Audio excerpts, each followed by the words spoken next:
Ronaldo Nazario ব্রাজিলের বুট president নির্বাচিত হলে পেপ গার্দিওলাকে তিনি কোচ হিসেবে নিয়োগ দেবেন, তাও সেটি 2026 সালের বিশ্বকাপের জন্য। সম্প্রতি রোনালদো নাজারিও একটি ইন্টারভিউতে সেটি বলেছেন। আগামী বছর সিবিএফ এর প্রেসিডেন্ট নির্বাচন, সেখানে রোনালদো নাজারিও ইলেকশন করতে যাচ্ছে। তার আগে তিনি একটি ইন্টারভিউতে বলেছেন তিনি যদি প্রেসিডেন্ট নির্বাচিত হন তাহলে তিনি পেপ গার্দিওলাকে ব্রাজিলের ম্যানেজার বানাবেন, তাও সেটি 2030 সালের বিশ্বকাপের জন্য নয়, 2026 সালের বিশ্বকাপের জন্য।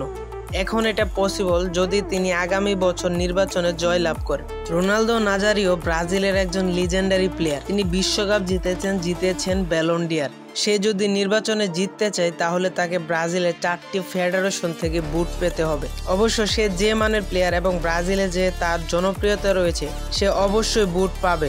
পাশাপাশি এটাও দেখতে হবে পেপ গার্দিওলা সিটির চাকরিটি ছাড়বে কিনা। তবে এটা হলে একটা বেস্ট সিদ্ধান্ত হবে, কারণ দরিবলকে এখন কেউই চাচ্ছে না, তার উপর ভরসা রাখতে পারছে না কেউই।